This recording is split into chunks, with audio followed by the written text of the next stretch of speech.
understand what's wrong with Nana. Nothing. There's nothing wrong with Nana.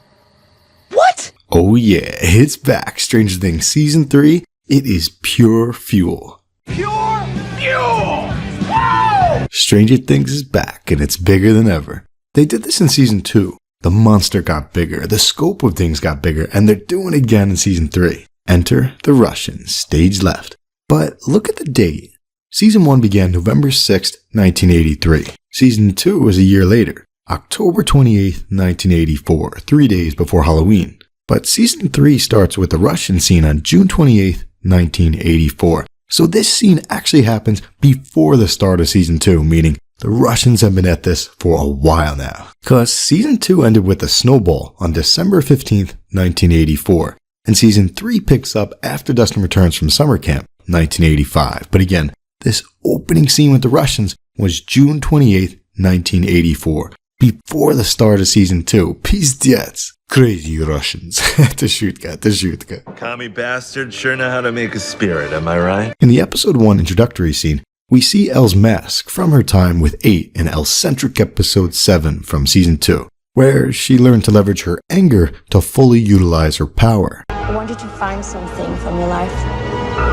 Something that angers you. We saw her flashback, so we know that's what she did right here. Anger is a source of power, for sure.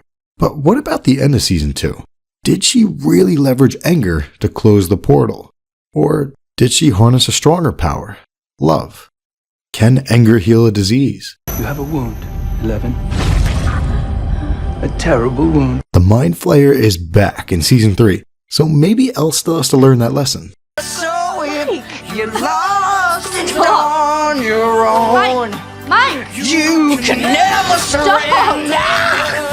Hopper stopped Elle and Mike from kissing before the climax of Season 2. Well, let's go. It's time. But he catches them in the Season 3 opening. Hey! Hey! Hey! The arcade opened in Season 2, and a mall opened in Season 3, as well as a new movie, sneak preview to George A. Romero's Day of the Dead, where according to Hey Google, trapped in a missile silo, a small team of scientists, civilians, and trigger-happy soldiers battle desperately to ensure the survival of the human race. But tension inside the base is reaching breaking point, and the zombies are gathering outside. Dun dun dun. What about Jonathan and Nancy? We're just friends. Friends.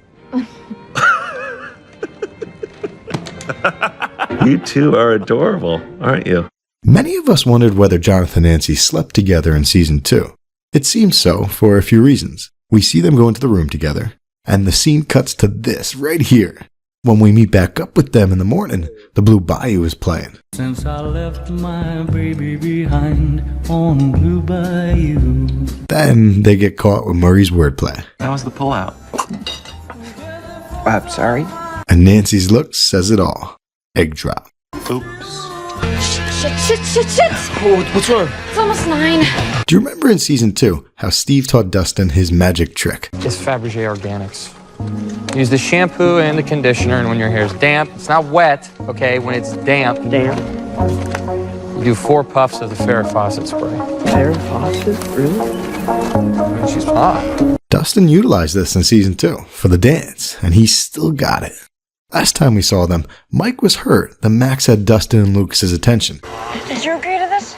She's ruining the best night of the year. Now they're saying the same thing about him and Elle. It's been like this all summer. It's romantic. It's gross. It's bullshit. Let me guess. You were busy. Oh, yeah, real mature, Lucas. Oh, Elle, I wish we could make out forever and never hang out with any of our friends. And more importantly, Hopper's feeling the same thing. I need for them to break up. That is not your decision. They're spending entirely too much time together. What a big baby. But let's get high level. I just wish they'd get back together again already. This could be a hint at the blossoming relationship between her and Hopper. A heart-to-heart? Or it may be a nod to the Mind Flayer reconnecting with Will. Poor kid. As Mike tries to get out of Hopper's K5 blazer. You're crazy! Crazy. Similar to the way that Elle kept holding down the TV stand in Season 2. And no TV for a week. All right, knock it off. Let go. I bet Mike was thinking, Open this door! Open the damn Now, Dustin fails to connect with his new girlfriend, but he does make contact with the Russians, who refer to their device as a silver cat. A nice nod to the Mind Flayer, cause the... And what did cats feed on? Rats. Like Billy. No, I'm just kidding. Billy and Miss Wheeler were flirting a little bit earlier in the episode, but Karen stood Billy up once she saw her hubby with their child. This scene was a nice callback to Elle in season 2.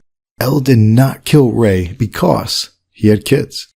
A pretty cool concept, how it's important to understand the bigger picture before making a hasty decision. Now let's get a little bit tinfoily. Will is connected to the Mind Flayer. A will is something that you write before you die, so that's ominous wordplay there. And Billy is often a diminutive form of the name Bill or William. So I expected Billy to have a bigger role in season 2, as if maybe his anger was part of the problem. I expected him to have had a connection to the Upside Down, just as Will had. Will and Billy. Well, we may now be getting that in season 3.